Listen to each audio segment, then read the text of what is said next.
Good evening বন্ধুরা। আজ হলো 20 এপ্রিল সোমবার। আজকের সন্ধ্যার বিশেষ বিশেষ খবর হলো শিলচর শহরে বেহাল সড়ক, এনএইচআইডিসির সঙ্গে বিজেপি প্রতিনিধি দলের সাক্ষাৎ, ক্যাপিটাল পয়েন্ট থেকে রাঙ্গিরখাড়ি পর্যন্ত সড়কের বিভিন্ন অংশে বড় বড় গর্ত সৃষ্টি হয়, চরম ভোগান্তিতে পড়েছেন সাধারণ মানুষ।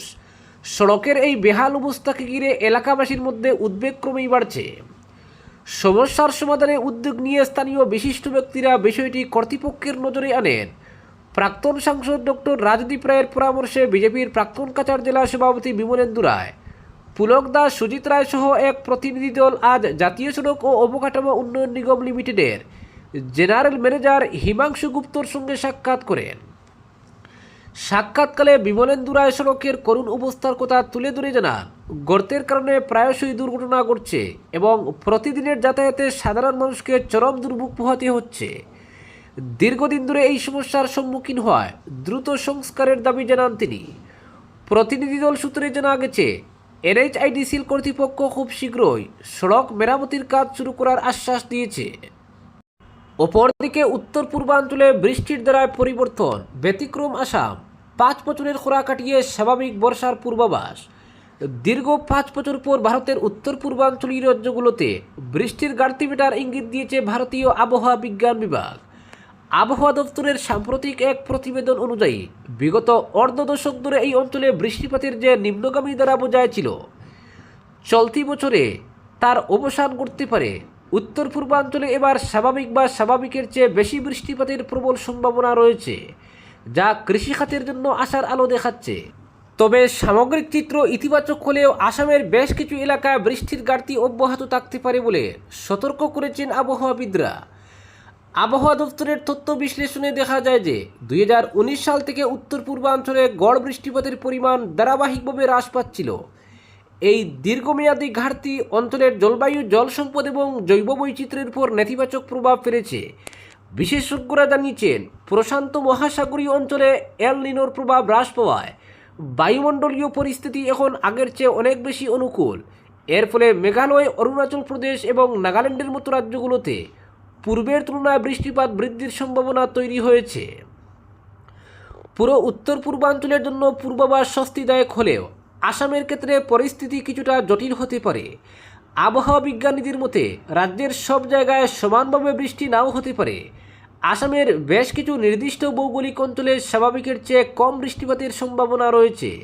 এই অসম বৃষ্টিপাতের ফলে সংশ্লিষ্ট এলাকাগুলোতে কৃষিকাজ ব্যাহত হওয়ার পাশাপাশি ভূগর্ভস্থ জলস্তর আরও নিচে নেমে যাওয়ার আশঙ্কা প্রকাশ করা হয়েছে।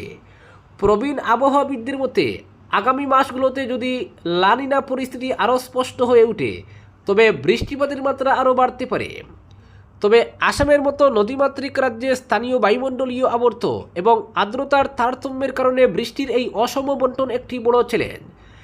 আবহাওয়া দপ্তরের একজন শীর্ষ কর্মকর্তা জানান, বৃষ্টিপাত বাড়লে গত 5 বছরে হওয়া জলবায়ুগত ক্ষতি কিছুটা হলেও কাটিয়ে ওঠা সম্ভব হবে। অপরদিকে কাটাখাল নদীর ভয়াবহ ভাঙ্গনে আতঙ্ক লালাঘাটে। লালার শহরতলি উত্তর জোসনাবাদ প্রথম খণ্ড অধুনা লালাঘাট গ্রামের বিভিন্ন স্থানে কাটাখাল নদীর ভাঙ্গনে জনমনে আতঙ্ক সৃষ্টি হয়েছে। যে কোনো মুহূর্তে এই ভাঙ্গনে লোক চলাচলের রাস্তা নদীগর্ভে তলিয়ে যেতে পারে। এতে এলাকার মানুষ ব্যাপক ক্ষয়ক্ষতির মুখে পড়বেন। এ নিয়ে গভীর উদ্বেগের মধ্যে দিন কাটাচ্ছেন ওই এলাকার মানুষ। এদিকে উত্তর জোসনাবাদ প্রথম খণ্ড লালাঘাট রেল স্টেশন এলাকাও কাটাখাল নদীর ভাঙ্গনের কবলে পড়েছে। কাটাখাল নদীর ভাঙ্গনে এলাকার চলাচলের রাস্তা নদীতে চলে যাচ্ছে। মোটর বাইক নিয়ে চলাচলেও ভীষণ অসুবিধা হচ্ছে স্থানীয় মানুষের।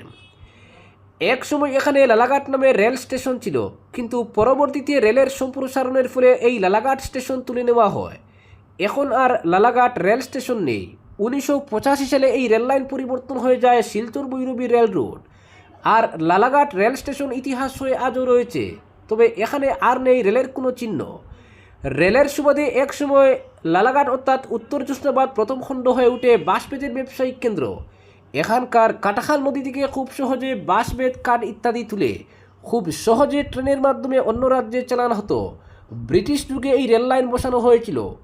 ব্রিটিশরা এখানকার বেশ কোটি বাগানের চা পাতাও রেলের মাধ্যমে বাইরে নিয়ে যেত। এখন লালাঘাট এক ইতিহাস হয়ে রয়েছে। নেই সেই পুরনো রেল স্টেশন, নেই রেলের আনাগোনা, নেই ট্রেনের ঝিকঝিক শব্দ। কিন্তু এখনও রয়ে গেছে সেই বাঁশ বেতের ব্যবসা। তবে নদী ভাঙ্গন হয়ে উঠেছে এখানকার মূল সমস্যা। কাটাখাল নদীর ভাঙ্গনে জনপদ তলিয়ে যাওয়ার উপক্রম। এখানকার চলাচলের রাস্তা প্রায় ভেঙে নদীতে চলে গেছে। কিছু বাড়িঘর নদী ভাঙ্গনের কবলে। যেভাবে নদী ভাঙতে শুরু করেছে তা অব্যাহত থাকলে একাধিক বাড়িঘর নদীতে চলে যাবে বলে স্থানীয়দের আশঙ্কা। এছাড়াও স্থানীয় 108 নং লালাঘাট এলপি স্কুল ভাঙ্গনের কবলে পড়বে বলে আশঙ্কা করা হচ্ছে। নদীর তীর দিয়ে পঞ্চায়েতের রাস্তাও নদী ভাঙ্গনের মুখে। এই রাস্তা দিয়ে এখন ছোট যানবাহন চলাচল অত্যন্ত দুষ্কর হয়ে পড়েছে। এদিকে কাটাখালের নদীর বন্যার জল কমতেই ভাঙ্গন আরও ভয়াবহ হয়ে উঠেছে। নদীর পশ্চিম তীরবর্তী উত্তর জোসনাবাদ প্রথম খণ্ড গ্রাম অধুনা লালাঘাটের সেই পঞ্চায়েত রাস্তার স্থানে স্থানে ভেঙে ভয়াবহ বন্যার কবলে পড়তে হয়। লালাঘাটের একাংশকে বন্যার জলে তাদের প্রভূত ক্ষয়ক্ষতি করে তুলে ফি বছর। বিশেষ করে প্রত্যেকটি বাড়ির পুকুরের হাজার হাজার টাকার মাছ ভাসিয়ে নিয়ে যায় প্রায় প্রতি বছরের। এছাড়াও বাড়িঘর ফসলের ব্যাপক ক্ষয়ক্ষতি হয়। অপরদিকে প্রতিশোধ নিতে মিজু মহিলাকে দিয়ে ধর্ষণের সাজানো মামলা, অভিযোগ জামিরায়।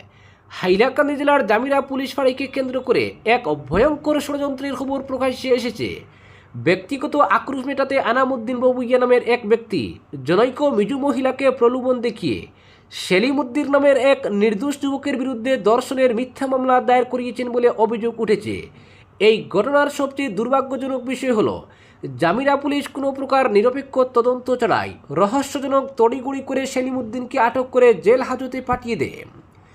বর্তমানে ওই যুবক কারাগারের অন্ধকার কুঠুরিতে দিন কাটাচ্ছেন। এই ষড়যন্ত্রের মূলে রয়েছে এক পুরনো সামাজিক শত্রুতা।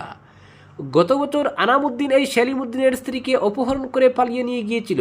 পরবর্তীতে পুলিশের সহযোগিতায় সেলিম তার স্ত্রীকে উদ্ধার করেন এবং আনামের বিরুদ্ধে আইনি ব্যবস্থা নেন, যার ফলে আনামকে জেল খাটতে হয়।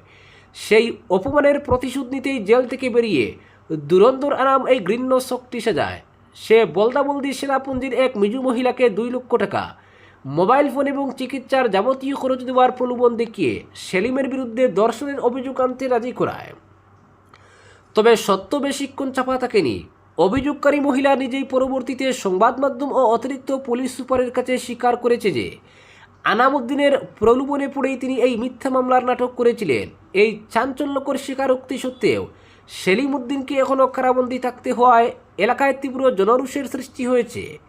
স্থানীয় সচেতন নাগরিক এবং পুঞ্জির হেডম্যান সহ উভয় সম্প্রদায়ের শতাধিক মানুষ গত 17 এপ্রিল হাইলাকান্দি পুলিশ সুপারের কাছে লিখিত অভিযোগ জমা দিয়েছেন।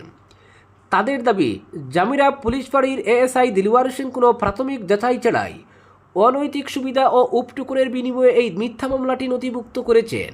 সাধারণ মানুষের অভিযোগ, জামিরা পুলিশ ফাঁড়ি এখন দালালদের আখড়ায় পরিণত হয়েছে, যার বলি হতে হচ্ছে সাধারণ খেটে খাওয়া মানুষকে। দালালের খপ্পরে পড়ে নির্দোষ সেলিমের জেল হাজতবাস এই অঞ্চলের পুলিশি ব্যবস্থার উপর বড়সড় প্রশ্নচিহ্ন এঁকে দিয়েছে। সচেতন নাগরিক মহল অবিলম্বে ষড়যন্ত্রকারী আনামুদ্দিন এবং অভিযুক্ত পুলিশ অফিসারের বিরুদ্ধে কঠোর আইনি পদক্ষেপ নেওয়ার পাশাপাশি সেলিম উদ্দিনের দ্রুত মুক্তির দাবি জানিয়েছেন। জামিরা পুলিশ ফাঁড়িতে দালালদের দৌরাত্ম্য বন্ধ না হলে সাধারণ মানুষের জানমালের নিরাপত্তা চরম সংকটে পড়বে বলে মনে করছেন স্থানীয় বুদ্ধিজীবীরা। অপরদিকে কালবৈশাখীর তাণ্ডবে বিধ্বস্ত হয়ে পড়েছে পাথারকান্দি ও আশপাশের বিস্তীর্ণ এলাকা। আজ ভোররাত প্রায় 4টা নাগাদ হঠাৎ করে শুরু হয় প্রবল ঝড় বৃষ্টি। ঝড়ে শহর থেকে গ্রাম এমনকি চা বাগান এলাকাও এই দুর্যোগে মারাত্মকভাবে ক্ষতিগ্রস্ত হয়েছে। প্রবল জড়ো হাওয়ার দাপটে উপড়ে পড়ে অসংখ্য গাছ, ভেঙে যায় বিদ্যুতের খুঁটি, ফলে বিস্তীর্ণ অঞ্চল অন্ধকারে ডুবে যায়। বহু জায়গায় রাস্তাঘাট অবরুদ্ধ হয়ে পড়ায় দীর্ঘ সময়ে যান চলাচল ব্যাহত হয়। পাথারকান্দি শহর, পাথারিগাঁও, ডুবরিঘাট, কলকরিঘাট, বিলবাড়ি সহ একাধিক এলাকায় ব্যাপক ক্ষয়ক্ষতির খবর মিলেছে। ঝড়ে বহু কাঁচা ঘরবাড়ি, দোকানপাট ও সরকারি স্থাপনা ক্ষতিগ্রস্ত হয়েছে। অনেক বাড়ির টিনের চাল উড়ে গেছে। কোথাও আবার গাছ ভেঙে বসতঘরের উপর পড়ে ব্যাপক ক্ষতি সাধন করেছে। প্রাথমিক হিসাবে প্রায় 5 শতাধিক পরিবার আংশিক বা সম্পূর্ণভাবে ক্ষতিগ্রস্ত হয়েছে বলে জানা গেছে। সবচেয়ে বেশি ক্ষতির মুখে পড়েছেন দরিদ্র ও নিম্ন আয়ের মানুষ। বহু পরিবার রাতের অন্ধকারে ঘর ছেড়ে বাইরে আশ্রয় নিতে বাধ্য হন। কৃষিক্ষেত্রেও ব্যাপক ক্ষতি হয়েছে। বড় ধান, সবজি, কলা ও সুপারি বাগান নষ্ট হয়ে যাওয়ায় কৃষকদের মধ্যে হতাশা নেমে এসেছে। ঝড়ের প্রভাব পড়েছে শিক্ষা ও ধর্মীয় প্রতিষ্ঠানেও। একাধিক স্কুলের ছাউনি উড়ে গেছে। পাতারিগাঁওয়ের একটি প্রাথমিক বিদ্যালয়ের উপর গাছ ভেঙে পড়ে ভবনের ক্ষতি হয়েছে। মন্দির ও মসজিদেও ক্ষয়ক্ষতির খবর পাওয়া গেছে। ঝড়ের পরপরই প্রশাসন, বিদ্যুৎ বিভাগ ও উদ্ধারকারী দল মাঠে নেমে ক্ষয়ক্ষতির পর্যালোচনা শুরু করেছে। রাস্তা পরিষ্কার ও বিদ্যুৎ সংযোগ পুনরুদ্ধারের কাজ চলছে বলে জানানো হয়েছে। ক্ষতিগ্রস্তদের দ্রুত সহায়তা দেওয়ার আশ্বাসও দিয়েছে প্রশাসন। অপরদিকে ছেলেধরা সন্দেহে হত্যাকাণ্ডের চূড়ান্ত রায়, 20 জন দোষী সাব্যস্ত।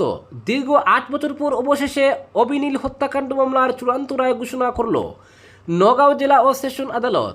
আদালত 20 জন অভিযুক্তকে দোষী সাব্যস্ত করেছে এবং 25 জনকে নির্দোষ ঘোষণা করেছে। যদিও আজ শাস্তির রায় ঘোষণা করা হয়নি, আদালত জানিয়েছে আগামী 24 এপ্রিল দোষীদের সাজা ঘোষণা করা হবে। উল্লেখ্য, 2018 সালের 8 জুন ডকপোকা এলাকার ফান্দুরি গ্রামে সংঘটিত হয় এই বর্বর হত্যাকাণ্ড, যা সারা দেশকে নাড়িয়ে দিয়েছিল। কার্বি আংলংয়ের প্রাকৃতিক সৌন্দর্য উপভোগ করতে গিয়ে 2 যুবক নীলোৎপল দাস ও অভিজিৎ নাথ উন্মত্ত জনতার আক্রমণের শিকার হন।